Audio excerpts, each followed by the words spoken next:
हम में से ज़्यादातर लोगों का सपना होता है कि अगर हम लोग अपना life as a celebrity spend कर सकते हैं तो एक अलग ही मज़ा आ जाता है। अगर सेलिब्रिटी नहीं बन सकते तो एटलीस्ट एक इन्फ्लुएंसर बन जाते हैं, इसमें भी एक अलग मज़ा है। देखा जाए तो यही इन्फ्लुएंसर और यही सेलिब्रिटी दूसरे को मोटिवेट करता है कि अपने लाइफ में चेंजेस लाओ, और यही मोटिवेशन हमेशा करेक्ट नहीं होता है। मतलब बताता हूँ, मगर उससे पहले अगर आप ये वीडियो देख रहे हैं इसका मतलब है आप डिजिटल मीडिया को वॉच करते हैं और इसको फॉलो भी करते हैं। देखा जाए डिजिटल मीडिया में इंस्टेड ऑफ सेलिब्रिटी इन्फ्लुएंसर जो है वो ज्यादा इफेक्टिव है, और इसीलिए इन्फ्लुएंसर मार्केटिंग स्ट्रेटजी इतना सक्सेसफुल है। डिजिटल मीडिया में influencer as a celebrity treat होते हैं और वो हमेशा अपने फॉलोअर को मैसेज छोड़ते हैं, और यही मैसेज बहुत कुछ हो सकता है कि आप कौन सा क्रीम लगाएंगे, आप कौन सा टूथपेस्ट यूज करेंगे, साथ ही साथ आप कौन सा गेम खेलेंगे। अगर ये सब प्रोडक्ट को हम लोग एनालिसिस करें तो हम लोग को पता चलता कि हमेशा इन्फ्लुएंसर जो प्रोडक्ट प्रमोट करते हैं वो सही नहीं होता। और ये मैं नहीं बोल रहा हूँ,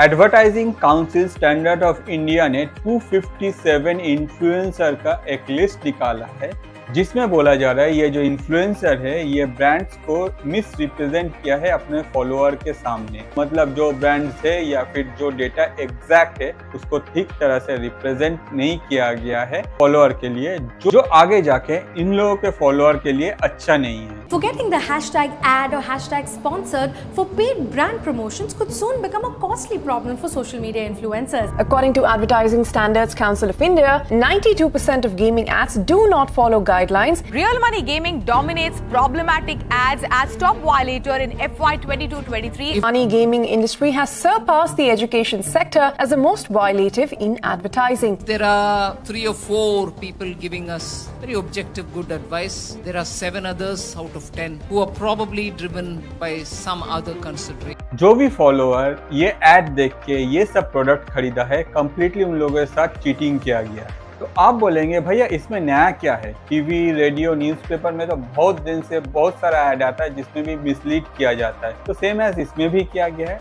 ऑब्वियसली सही बात है, मगर ACI जो सर्वे किया था वो था टोटल 8000 एड्स के ऊपर, जिसमें 70% था ये डिजिटल मीडिया, मतलब यही इंस्टाग्राम, यूट्यूब या फेसबुक, ऐसा सब सोशल नेटवर्क के ऊपर। और ACI के हिसाब से डिजिटल मीडिया में हर 4 में से 1 ऐड में ऑडियंस को मिसलीड किया जा रहा है। कोई बोल सकता है कि हाँ हो सकता है कि कुछ गलती हो गया, ये गलती नहीं है, क्योंकि इन्फ्लुएंसर लोगों का काउंट जो है वो बहुत ज्यादा है। उस हिसाब से देखा जाए कि 1 जन से गलती हो सकता है, 2 जन से गलती हो सकता है। अगर सब मिलके ये कर रहे हैं, इसके पीछे कोई ना कोई रीजन है। इसके पीछे अगर हम लोग रीजन ढूंढने जाएंगे तो हम लोग को बहुत कुछ पता चल जाएगा, जिसमें मेनली है पैसा। ब्रांड अपने तरफ से इन्फ्लुएंसर को ज्यादा पैसा देता है और अपना प्रोडक्ट को प्रमोट करना चाहता है, ताकि जो ये ऐड देखे वो ये प्रोडक्ट खरीदे, आगे जाके सबका एक साथ प्रॉफिट। और भी अगर डिटेल्स में आपको जानना है तो चलिए एक बार हम लोग समझते हैं कि इन्फ्लुएंसर मार्केटिंग है क्या। इन्फ्लुएंसर मार्केटिंग एक प्रोसेस है जिसमें अगर आप कोई फेमस सेलिब्रिटी को अफोर्ड नहीं कर पाते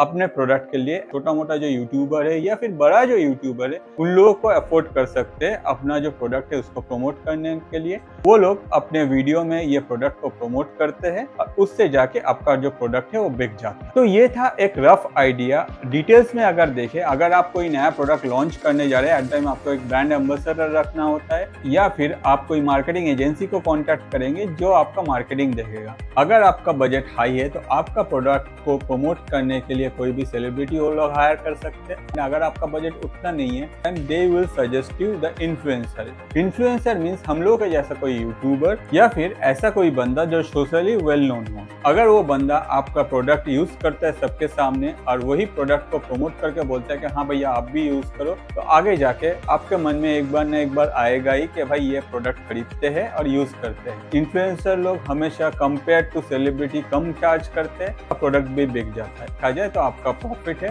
बीच में जो मार्केटिंग एजेंसी है वो अपना कट रखने के बाद रिमेनिंग जो पैसा है वो इन्फ्लुएंसर को दे देता है। देखा जाए तो इन्फ्लुएंसर मार्केटिंग में 3 पार्ट होते हैं। पहला जो अपना ब्रांड प्रमोट करते हैं वो अपना ब्रांड को लेके और पैसा को लेके आता है मार्केटिंग एजेंसी के पास। Marketing agency as per customers choice अपना पूरा स्ट्रेटेजी प्लान करता है, फिर वो लोग रिप्रेजेंट करता है। अगर कस्टमर हाँ बोलते हैं उसके बाद मार्केटिंग एजेंसी जो है वो इन्फ्लुएंसर लोगों को कनेक्ट करता है और आगे जाके उन लोगों के तरफ से ब्रांड को प्रमोट किया जाता है। अगर कोई प्रोडक्ट एक सेलिब्रिटी के तरफ से प्रमोट किया जा रहा है, ऑन द अदर हैंड अगर वो इन्फ्लुएंसर प्रमोट कर रहा है, दोनों में एक डिफरेंस यही है, अगर सेलिब्रिटी प्रमोट करता है they will shoot an ad और वो एड जो है आपका जो प्रोग्राम है उसके बीच में दिखाया जाएगा और हर बार एक ही एड डिस्प्ले होगा। अगर इन्फ्लुएंसर कोई ब्रांड को प्रमोट कर रहे हैं, हम लोग अलग से कोई एड शूट नहीं करेगा, अपने वीडियो के बीच में जो भी प्रोडक्ट है उसको प्रमोट करेगा। इसमें आपको लगेगा कि वो लोग पर्सनली ये यूज करता है और वो अपना जो पर्सनल व्यू है उसी को शेयर कर रहे हैं, जिससे जो व्यूअर है उसका ट्रस्ट गेन करने में ज्यादा हेल्प होता है। इस तरह का एड में कोई स्किप बटन नहीं रहता है, आपको पूरा एड देखना पड़ेगा। अगर हम लोग लास्ट 3-4 साल का डेटा देखें तो हम लोग को पता चलता है कि fantasy sports, financial product, health care और एजुकेशन सेक्टर का जो एड है उसका काउंट अचानक से बहुत ज्यादा बढ़ गया है डिजिटल मीडिया में। के पीछे यही रीजन है कि सबको अपना जो ब्रांड है उसको प्रमोट करना है। ये कुछ ऐसा सेक्टर है जिसमें बहुत ज्यादा इनकम होने का चांसेस रहता है। तो आप बोलेंगे कि इसमें गलत क्या है, ब्रांड को प्रमोट करना है, पैसा दे रहा है इसलिए एजेंसीज जो है वो ब्रांड को प्रमोट कर रहे हैं और इसीलिए प्रोडक्ट बिक रहा है। ये तो नॉर्मल प्रोसेस है, हर टाइम होता है। मगर कोई भी इन्फ्लुएंसर को, कोई भी ब्रांड को मिसप्रेजेंट नहीं करना चाहिए। अगर मुझे कुछ प्रमोट करना है तो मैं डायरेक्ट बोल सकता हूँ कि भैया आप ये ट्राई कर सकते हैं, इसमें ये पॉजिटिव साइड है, आप इसको खरीद सकते हैं और ये मेरा कूपन कोड रहा, अगर आप खरीदेंगे तो ये कूपन कोड दीजिए, आपको डिस्काउंट मिल जाएगा। अगर मैं आपको ये शो करूँ कि जो प्रोडक्ट है वो मेरा डेली लाइफ का पार्ट है और मैं हमेशा यही यूज करता हूँ और ये बहुत अच्छा है, मैं कोई एक्स्ट्रा पैसा किसी से भी चार्ज नहीं कर रहा हूँ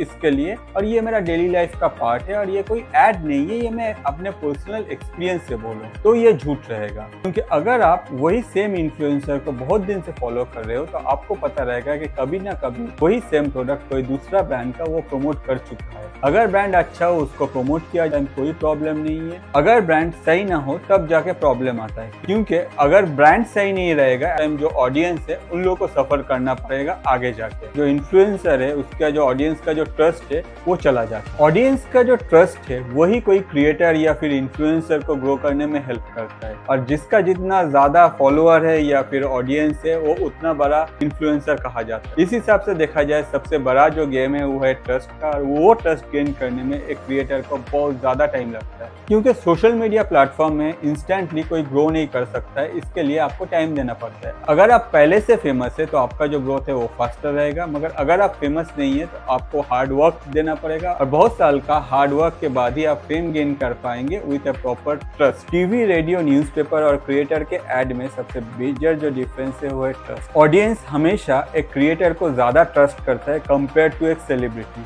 जिससे आगे जाके क्रिएटर का जो ग्रोथ है वो डिफाइन होता है। अगर कोई अच्छा सा ब्रांड क्रिएटर प्रमोट करता है और उससे ऑडियंस का पॉजिटिव फीडबैक आता है तो क्रिएटर का ग्रोथ निश्चित है। इस हिसाब से देखा जाए हर क्रिएटर को एक लक्ष्मण रेखा कभी भी क्रॉस नहीं करना चाहिए। जस्ट फॉर मनी कोई ऐसा ब्रांड को प्रमोट नहीं करना चाहिए जो ब्रांड जेन्युइन ना हो या फिर एथिकल। अगर कोई ब्रांड कोई भी क्रिएटर को कुछ ज्यादा पैसा दे रहा है कुछ मिसरिप्रेजेंट करने में तो वो सही नहीं है। क्रिएटर को एटलीस्ट सोचना चाहिए कि भाई जो ऑडियंस के लिए मुझे इतना फेम मिला, मैं इतना बड़ा हुआ, हर कोई मुझे जानने लगा, मुझे ट्रस्ट करने लगा, उसको हम लोग को मिसलीड नहीं करना चाहिए। और ये सोच अगर रहे, ये लाइन अगर क्रॉस ना हो तो हम लोग के लिए सब कुछ सही है, कोई प्रॉब्लम नहीं है। मगर हर क्रिएटर ये फॉलो नहीं करता है, just for money they sell themselves. और इसी का जो लिस्ट है वही आया है ASCI के तरफ। ASCI का जो रिपोर्ट है वो हर साल आता है और हम लोग अगर इसका ट्रेंड देखें तो हम लोग को पता चलता है ये जो वायलेशन है इसका जो परसेंटेज है ये हर साल धीरे धीरे बढ़ रहा है। Initially product related to education sector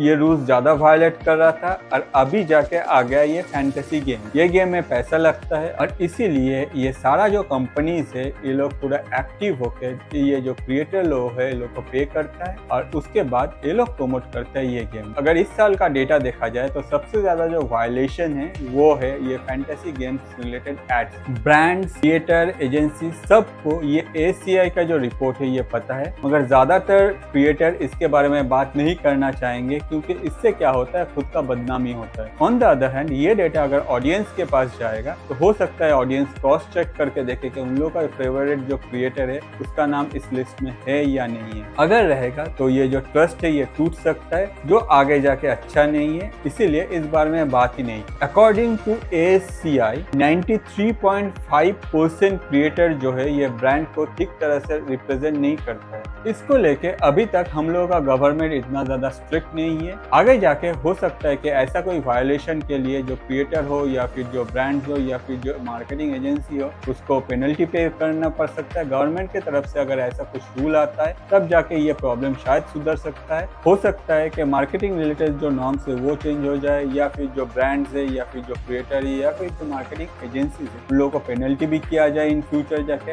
ऐसा कोई लॉ अगर हम लोग के कंट्री में है या फिर आने वाले हैं तो प्लीज कमेंट करके मुझे भी इन्फॉर्म कीजिए ताकि मैं इस बारे में और जान सकूं, और अगर पॉसिबल हो उस बारे में भी मैं नया वीडियो लाऊंगा आप लोगों के लिए। और अगर आपको लगता है कि ये वीडियो देख के आप थोड़ा सा भी नॉलेज गेन किए हैं तो मुझे भी एक सब्सक्राइबर गेन करने का मौका दीजिए। चैनल को सब्सक्राइब कीजिए, दोस्तों के साथ शेयर कीजिए ताकि मैं आपके लिए ऐसे ही इंटरेस्टिंग टॉपिक में और वीडियो ला सकूं। आज के लिए इतना ही। मैं अतनु, थैंक यू।